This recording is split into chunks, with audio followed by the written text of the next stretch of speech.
누군가 그랬죠. 인생은 B와 D 사이의 C라고. 여기서 B는 아시다시피 뭐죠? birth, 탄생이죠. D는 death, 죽음입니다. 그러면 B, birth와 D, death 사이에 있는 C는 뭘까요? 네, 치킨이랍니다. 양념을 먹을까? 프라이드를 먹을까? 선택을 해야 되는 거죠. 네, 죄송합니다. C는 뭐죠? 네, 초이스입니다. 초이스, 선택입니다. 태어나서 죽을 때까지 우리는 항상 뭔가를 선택합니다. 양념을 먹을까? 프라이드를 먹을까? 짜장면을 먹을까? 짬뽕을 먹을까? 오늘 아침에도 여러분들 나오실 때 뭔가를 선택하셨을 거예요. 네. 고민하다가 인펄슨으로 나오신 분이 있을 테고, 온라인을 선택한 분이 있을 테고, 옷을 입을 때도 고민하잖아요. 아무 고민 안 하고 그냥 입고 오신 분들도 보이지만 대부분은 고민을 하잖아요. 선택하거든요. 그 선택들을 수없이 하면서 살아가는 게 인생이고, 그 많은 인생들의 선택들이 모여서 지금의 내 모습이 있다라고 하는 거잖아요. 그래서 B와 D 사이에는 C, 초이스가 있다라는 말이 나온 것이죠. 무언가를 선택하는 건 쉬운 일이 아닙니다. 작은 것 하나도 선택하는데 쉽지 않아요. 선택 장애 뭐 이런 얘기도 있잖아요. 유독 선택하는 거 어려워하는 분들. 근데 무언가를 선택하는 게 쉽지 않기 때문에 우리는 늘 선택의 순간에 불안해지고, 선택의 순간이 오면 마음속에 긴장이 듭니다. 혹시 내가 잘못된 선택을 하면 어떡하지? 내가 더 나은 선택이 있는데 내가 그거를 놓치면 어떡하지? 우리는 걱정이 들고 염려가 되고 불안해지기도 합니다. 얼마 전에 제가 마그네슘을 먹어야 되겠다라는 생각이 들었어요. 그런 좀 사인이 있어서 먹어야 되겠다고 생각하고 살려고 보니까 마그네슘 종류가 되게 많은 거예요. 그래서 인터넷에서 공부를 하기 시작했어요. 공부하다 보니까 진짜 공부할 게 너무 많더라고요. 그래서 몇 시간을 그걸 붙들고 있었습니다. 어느 게 더 나은 건지 선택하는데 한참 시간이 걸렸어요. 결국은 오더를 했습니다. 그래서 먹기 시작했는데 아침에 오늘 먹을 영양제를 이렇게 하나하나 하다 보니까 생각이 들더라고요. 개수가 또 늘어났네. 이 영양제 계속 개수 늘어나는 거 어떤 건지 아시죠? 옛날에는 그냥 그 젊을 때는 종합 비타민 안 먹다가 그것도 하나 먹었는데 요즘엔 누가 닥터가 비타민 D 먹으라 그래서 그거 먹고 있고요. 저기 뭐 C는 꼭 먹어야 된다 그러고, 우리 아들이 그 오메가3 꼭 먹어야 된다 그래서 또 그거 먹고요. 이제 마그네슘 먹고 있고, 얼마 전에 오늘 또 그 뭐죠? 그 알약 누가 선물 준 거 있는데 그것도 안 먹고 와가지고 오늘 하루 괜찮을지 모르겠네. 이런 걱정을 하잖아요. 그러다가 어느 순간 어디서 본 글이 생각났어요. 어느 분이 그러시더라고요. 젊을 때는 식탁에 꽃병이 주로 놓였는데 나이 드니까 약병이 늘어난다는 거예요. 그래서 이분이 그러시더라고요. 인생은 꽃병과 약병 사이인 것 같다고. 참 재밌는 표현이다 싶으면서도 한편으로는 서글퍼졌어요. 인생은 꽃병과 약병 사이. 약병이 점점 늘어나는 거구나. 약병이 늘어난다는 말은 건강이 염려된다는 말이잖아요. 혹시 무슨 병 생기지 않을까? 이거 먹으면 좀 나아질까?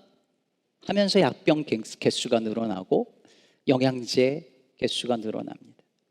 인생이 B와 D 사이에 있든, 인생이 꽃병과 약병 사이에 있든, 사람들은 그 사이에서 불안해하고 걱정하고 때론 두려워하면서 살아갑니다. 교회에서 그런 말 들어보셨을 거예요. B와 D 사이에 있는 그 C는 Christ라고. 그러면 그 그리스도를 믿는 그리스도인들은 다를까요? 그리스도인들은 수많은 길들 중에서 혹시 잘못된 선택을 하지 않을까 하는 불안 없이 살고 있을까요? 여러분은 어떠신가요? 꽃병과 약병 사이를 살면서 약병이 늘어나는 것을 보면서 걱정하고 불안해하는 것 전혀 없이 그렇게 살고 있을까요? 우리는 사실 그리스도인이라고 고난을 비켜갈 수 없습니다. 성도라고 해서 아픈 일들이, 힘든 일들이 생기지 않는 것 아닙니다. 그리스도인도 실패의 순간이 오고 고통의 순간이 찾아옵니다. 그리스도인이어도 뜻하지 않은 질병을 겪기도 하고 사업이 망하거나 직장에서 해고당하기도 합니다. 네, 그리스도인이라고 해서 힘들고 어려운 일들 다 비껴가는 거 아니라는 거 여러분 교회 오래 다니신 분들 다 이미 알고 계시지 않습니까? 그렇다면 우리가 다른 게 뭘까요? 우린 다른 게 뭐죠? 믿지 않는 사람이나 믿는 사람이나 다 B와 D 사이, 꽃병과 약병 사이를 살아가고 그 속에서 크리스찬이나 넌 크리스찬이나 다 힘들고 어려운 일 똑같이 다 겪는데 매 한 가지인데 그러면 우리가 다른 점은 도대체 무엇일까요? 오늘 본문 1절에서 예수님께서 이렇게 말씀하십니다. 너희는 마음에 근심하지 말라. 하나님을 믿으니 또 나를 믿으라. 주님이 말씀하셨습니다. 너희는, 다른 사람은 몰라도 너희는 여기 너희는 누구예요? 제자들이죠. 너희는 근심하지 말라. 하나님을 믿고 나를 믿는 너희는 근심하지 말라. 마태복음 6장 31절 32절에서는 이렇게 말씀하기도 하셨죠. 그러므로 염려하여 이르기를 무엇을 먹을까 무엇을 마실까 무엇을 입을까 하지 말라. 이는 다 이방인들이 구하는 것이라. 너희는 하늘아버지께서 이 모든 것이 너희에게 있어야 할 줄을 아시느니라.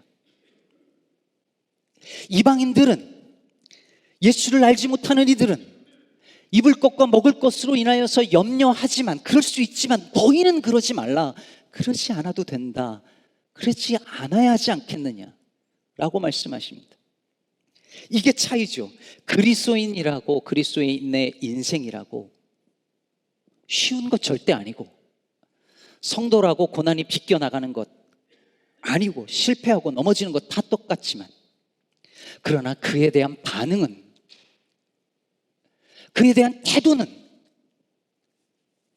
달라야 하지 않겠냐는 거예요. 고난이 비켜갈 수 있는 것 아니지만 그 고난에 대해서 그리스도인들도 똑같이 두려워하고 불안해하고 원망하고 불평한다면 그리스도인이 다른 점은 도대체 어디에 있는 것이죠? 먹고 사는 문제가 그리스도인이라고 해서 쉬운 것 절대 아니고, 또 어떻게 보면 더 어려울 수도 있지만, 세상 사람들이 그러는 것처럼 그 먹고 사는 문제 때문에 똑같이 매일 그것 때문에 걱정하고 근심하고 염려하고 일희일비하고 그것에 온 세상이 다 무너지는 것처럼 그렇게 반응한다면 도대체 우리가 가진 믿음은 무엇이죠? 왜 믿는 것이죠? 오늘 예수님께서 제자들에게 근심하지 말라라고 하셨다는 말씀은 뭘 의미할까요? 제자들이 근심하고 있었다는 증거잖아요. 근심하고 있으니까 근심하지 말라 이렇게 말씀한 거예요. 그럼 제자들은 왜 근심하고 있었죠? 여러분, 우리가 읽고 있는 요한복음 14장을 비롯해서 13장부터 17장까지를 소위 예수님의 고별 설교라고 합니다. 예수님이 이제 제자들을 불러놓고 작별 인사를 하는 거예요. 십자가를 향해서 가야 하니까. 예수님이 자꾸 어딜 간다고 하시니까 제자들이 불안해졌습니다. 근심하는 거죠. 근데 여러분, 사실 이들이 진짜 불안하고 근심이 되는 이유는 예수님이 어딜 가신다고 하는 그 자체에 있지 않았습니다. 진짜 이유는 다른 곳에 있었어요. 예수님께서 2절에 제자들에게 이렇게 말씀하십니다. 내 아버지 집에 거할 곳이 많도다. 그렇지 않으면 너희에게 일렀으리라. 내가 너희를 위하여 거처를 예비하러 가노니. 여러분, 예수님께서 지금 아버지 집에 가신대요. 뭐하러 가시냐면 거처를 예비하러, 너희들을 위한 거처를 예비하러 가신답니다. 근데 아주 가시는 게 아니라 돌아와서, 그 거처를 예비하면 돌아와서 너희들을 데리고 나와 함께 거할 수 있게 하겠다 이렇게 말씀하세요. 그러면서 너희도 내가 어디로 가는지 알 거야 이렇게 말씀을 덧붙이세요. 근데 도마가 언제나 솔직하잖아요. 도마가 그러는 거예요. 모르는데요. 몰라요, 어디로 가는지. 그러면서 뭐라고 합니까? 5절에 도마가 이르되 주여, 주께서 어디로 가시는지 우리가 알지 못하거늘 그 길을 어찌 알겠사옵나이까. 모르는 게 두 가지죠. 여러분, 여기에 제자들이, 아니 우리가 인생을 살면서 계속해서 근심과 두려움 속에 살아가는 이유 두 가지가 담겨져 있습니다. 첫째는 어디로 가는지 목적지를 모른다는 것이고, 둘째는 목적지를 모르니 그 길을 모른다는 데 있습니다. 예전에 최희준 씨가 부른 하숙생이란 노래, 어르신들을 기억하시죠? 가사가 이렇잖아요. 인생은 나그네 길, 어디서 왔다가 어디로 가는가. 지금 멜로디가 흐르는 분들이 계실 거예요. 인생은 나그네 길, 구름이 흘러가듯 정처 없이 흘러간다. 여러분, 인생은 나그네 길이죠. 성경도 그렇게 말해요. 그런데 우리의 나그네 길이라고 말할 때 그 말이 어디서 왔다가 어디로 가는지 몰라요? 우리 그리스도인들이 어디서 와서 어디로 가는지 모릅니까? 정처 없다는 말이 무슨 뜻이에요? 종착지가 어딘지, 데스티네이션이 어딘지 모르고 그냥 간다는 얘기잖아요. 정말 그러신가요? 그런가요? 우리의 믿음은 그런가요? 아니잖아요. 우리 그리스도인들은 우리가 어디서 와서 어디로 흘러가는지 분명히 알고 있습니다. 피천득 시인이 이 세상 소풍 마치는 날 뭐라고 한다고 했죠?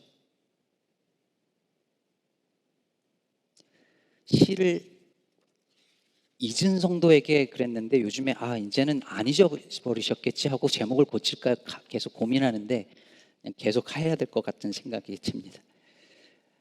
이 세상 소풍 마치는 날 아름다웠다고 말하겠다 그러잖아요. 근데 그 앞에 한 단어가 중요해요. 이 세상 소풍 마치는 날 가서 아름다웠노라 말하겠다고 합니다. 가서. 죽으려고 하는 그 순간에 하는 얘기가 아니라 가서. 그래서 이 시의 제목은 다들 아는 것처럼 귀천, 하늘로 돌아가는 거죠. 시인은 자기가 어디서 와서 어디로 다시 돌아가는지를 알았어요. 그래서 가서, 이 세상 소풍 마치고 가서 아름다웠노라 말하겠다는 것이죠. 요한복음의 예수님도 마찬가지입니다. 여러분, 요한복음을 읽어보면, 여러분 나중에 요한복음을 쭉 읽어가면서 오다라는 단어가 얼마나 많이 반복되는지를 동그라미를 쳐보세요. 요한복음에 예수님은 끊임없이 오시는 예수님, 오신 예수님으로 표현됩니다. 빛이 세상에 왔어요. 자기 세상에 오매 그 세상이 영접하지 않았어요. 계속 오신다고 표현해요. 근데 13장부터는 간다고 표현하세요. 옴과 감이 요한복음에 꽉 차 있어요. 오늘 본문도 가시는 얘기인데, 근데 여기 하나가 더 붙여요. 나 혼자 가는 것이 아니라 다시 와서 너희들을 데리고 가겠다 하세요. 그 아버지 집으로. 그런데 문제는 뭐냐면 제자들이 이게 무슨 말인지를 알아듣지를 못하는 거예요. 지난번 이 요한복음 처음에 설교할 때 말씀을 한번 드렸죠. 요한복음의 특징 중에 하나는 오해예요. misunderstanding이에요. 그래서 요한복음에는 예수님과 만나는 사람들이 계속 동문서답해요. 왜? 자꾸 잘못 알아들으니까. 오해하거든요. 8절에서 빌립이 뭐라고 하는지 보십시오. 빌립이 이르되 주여 아버지를 우리에게 보여 주옵소서. 그리하면 족하겠나이다. 지금 예수님이 누구신지 전혀 모르는 거예요. 그러니 예수님이 9절에 이렇게 말씀하시죠. 예수께서 이르시되 빌립아 내가 이렇게 오래 너희와 함께 있을 때 네가 나를 알지 못하느냐. 나를 본 자는 아버지를 보았거늘 어찌하여 아버지를 보이라 하느냐. 여러분, 예수님이 누구세요? 성육신 하신 하나님이시잖아요. 그러니 예수님을 보면 하나님을 보는 것이라고 그동안도 얘기하셨어요. 그런데 예수님과 그렇게 오래 있으면서 너는 나를 모르느냐라고 빌립에게 묻고 있는 이 질문이 그렇게 오래 교회 다니고 그렇게 오래 평생 신앙생활하고도 예수가 누군지를 모르느냐라고 하는 질문으로 우리에게 들리지 않느냐는 거예요. 그러니 이걸 모르니 아버지 집으로 간다는 말이 무슨 뜻인지 제자들이 전혀 깨닫지 못하고 있는 것이죠. 사랑하는 여러분, 왜 제자들은 예수님이 어디로 가시는지 왜 몰랐을까요? 왜 말해줘도 몰랐을까요? 그들은 이미 자기들이 생각하고 있는 종착지, 그 데스티네이션이 있었기 때문입니다. 그들은 예수님과 함께 예루살렘 궁전으로, 예루살렘 성전으로 당당하게 들어갈 것이라고 예상했습니다. 예수님과 가야 할 곳은 예수님이 높임을 받는 자리, 온 백성들의 박수와 영광을 받는 자리, 그 자리였고 자기들도 거기 있을 줄 알았습니다. 어떤 제자들은 이스라엘의 정치적 해방을 꿈꿨고 그 일이 예수님과 함께 마지막에 이루어질 것이라고 생각했습니다. 예수님이 가시려는 곳과 제자들이 가려는 곳이 달랐습니다. 가려는 목적지가 다르니 뭐가 달라졌을까요? 뭐가 다를까요? 목적지가 다르니 길이 다른 겁니다. 여러분, 여기서 뉴욕을 가려면 뉴욕으로 가는 길을 택해야 되죠.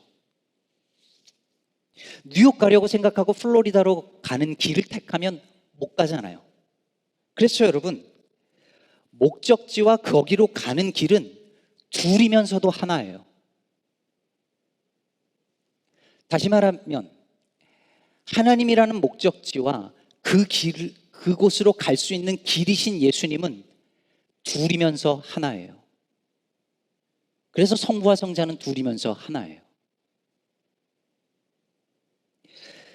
여러분, 이제 처음의 질문으로 다시 이제 돌아가 보죠.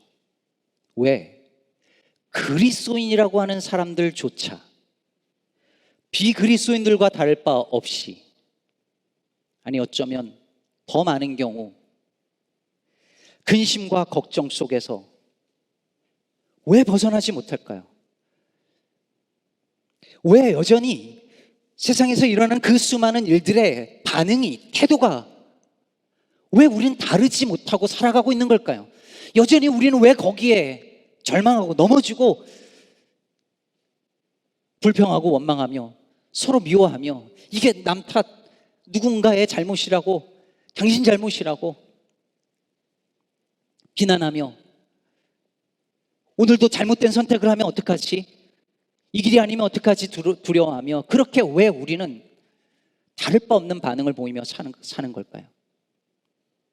혹시 예수님이 가려는 길과 우리가 가려는 길이, 아니 예수님이 가시려는 그곳과 우리가 가려는 그곳이 다른 것 아닐까요? 여러분, 사실 우리는요 다 바라고 원하는 어떤 것이 있어요. 그럼 지난 한 주간에 여러분이 원한 게 뭐였죠? 뭘 바라셨어요? 우리는 다 원하는 뭔가가 있었고 지금도 있어요. 가고 싶은 학교가 있었고요, 다니고 싶은 직장이 있었고요, 하고 싶은 일이 있었어요, 이루고 싶은 가정의 모습이 있었어요, 응답받고 싶은 기도의 제목이 있어요, 가지고 싶고 소유하고 싶은 뭔가가 있어요.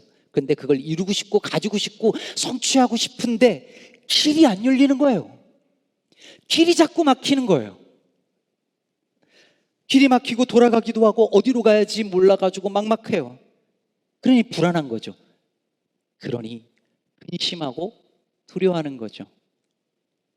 제가요 미국에 처음 올 때 품은 뜻이 있었어요. 미국에서 한 3년 5년 공부하고 그 사이에 제 아내도 공부하고 학위 마치고 한국으로 돌아가서 멋있게 목회하고 싶었어요. 한국 교회를 위한 답 하나 꼭 찾아가지고 가고 싶었어요.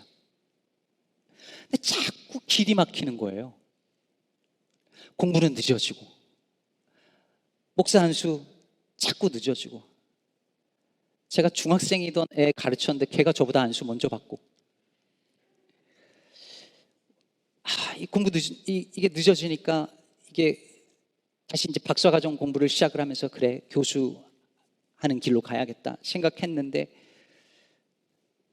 그 유학생활이 10년이 되고 교수로 가려고 생각을 하고 있었던 중에 장로교회, 뜻하지 않은 장로교회에서 목회자로 와달라는 요청이 오고, 전 세계 어디든 가겠지만 미국만은 빼달라고 분명히 내가 기도했는데 미국에서 목회하게 하시고, 아예 미국에서 눌러 살게 하시고, 제가 하고 싶었던 일들 다 길이 막히는 거예요. 계획대로 하나도 안 되는 거예요. 어젯밤에 이 설교 제가 준비해놓고 아내한테 제가 혹시 잘난 척할 수도 있으니까 물어봤어요. 제가 근심 걱정이 많은 편이냐 물어봤더니 제 아내가 바로 대답했어요. 아니라고. 저는 사실 생각은 많은 편이지만 근심 걱정은 많은 편이 아니거든요. 그런데 20년 전 미국에 오면서부터 제가 마음먹은 대로, 제가 계획한 대로 그 길이 열린 적이 거의 없었고, 그럴 때마다 저도 근심하고 걱정하지 않을 수가 없더라고요. 그 과정이 쉽지 않았어요. 그런데 그 과정을 겪어가면서 제가 배운 게 한 가지가 있었어요. 저는 제가 길을 선택하는 줄 알았는데 알고 보니 길이 저를 선택하더라고요. 주보에 시를 잊은 성도에게라는 코너를 쓰는데, 이 코너 제목은 정재찬 교수님이 쓴 시를 잊은 그대에게라는 책 제목에서 저자의 허락을 받고 제가 쓰고 있는 거거든요. 근데 정재찬 교수님이 그런 이야기를 해요. 사람들은 흔히 뜻이 있는 곳에 뭐가 있다고요? 길이 있다 그래요. 아직 스크린 조금 있다가. 뜻이 있는 곳에 길이 있다고 그래요. 근데 교수님이 뭐라 그랬냐면, 살아보니 뜻이 있는 곳에 길이 없더라는 거예요. 길인 줄 알고 가보면 남들도 다 와 있어서 내 자리는 없고, 길은 자꾸 막히고, 그래 길이 없어가지고 어쩔 수 없이 다른 길을 선택해서 가게 됐는데, 세월이 흘러서 어느 날 보니까 깨달은 게 있는데, 뜻이 있는 곳에 길이 있을 수도 있지만 길이 있는 곳에 뜻이 있을 수도 있겠구나, 그런 깨달음이 왔다는 거예요. 그러면서 하는 말이에요. 뜻이 있는 곳에 길이 있으면 좋겠지만 어쩌면 길이 있는 곳에 뜻이 있겠구나. 뜻을 이루기 위해 길을 찾는 것도 훌륭하지만 이 길에서 뜻을 찾는 것도 얼마나 아름다운 일인가. 사랑하는 여러분, 제자들은요, 자기 나름대로의 뜻이 있었어요. 꿈이 있었어요. 비전이 있었어요. 그 뜻을 이루려고, 그 목적지에 도달하려고 예수라는 길을 찾은 거예요. 이 예수라는 길이면 내가 원하는, 내가 품은, 내가 꿈꾸고 있는 저곳에 내가 도착할 수 있겠구나 생각한 거죠. 너무 좋았던 거예요. 그런데 지금 이 순간, 이 고별 설교하는 이 순간에 그 길이 끊어지게 생긴 것입니다. 자꾸 죽겠다고, 떠나겠다고 하십니다.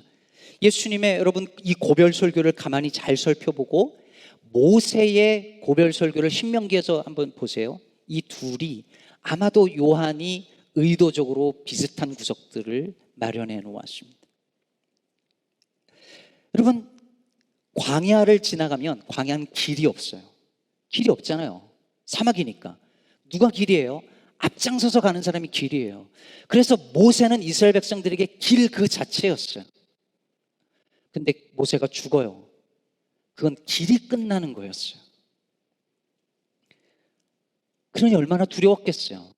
그래서 여호수아에게 하나님께서 두려워하지 말라, 놀라지 말라, 근심하지 말라 그러신 거예요. 마찬가지로 오늘 예수님이라는 길이 끝난다고 생각하니 이들이 근심하고 두려울 수밖에 없는 거죠.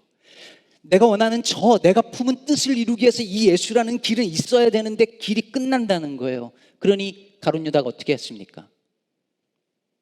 이 길을 버리는 거죠. 예수라는 길을 버리고 다른 길을 선택한 거죠. 그러나 여러분, 뜻이 있는 곳에 길이 있기보다 길이 있는 곳에 뜻이 있습니다. 내 뜻을 이루기 위해서 예수라는 길이 필요한 것이 아니라 예수라는 길에 나를 향한, 우리를 향한 하나님의 뜻이 있습니다. 이게 뒤바뀌니까 염려하고 두려워하고 근심하고 그럴 수밖에 없는 거죠. 왜? 내가 원하는 게 있는데, 내가 이루고자 하는데 길이 안 열리니까 염려하는 거예요. 불안한 거예요. 원하는 기도의 제목이 있는데 안 되니까, 안 도와주시니까 불안한 거죠. 그런데 반대로 예수님을 길로 삼은 사람은 두려울 게 없어요. 죽음도 두려울 게 없어요. 예수라는 길만 붙들면 그 길이 나를 아버지 집으로 인도할 테니까요. 그 길이 내가 원하는 뜻을 이루게 도와주는 것이 아니라 나를 향한 하나님의 뜻을 이루도록 그 길이 나를 인도할 테니 무슨 일이 일어나도 두려워할 이유가 없는 것이죠. 예수께서 그래서 6절에 유명한 말씀을 하십니다.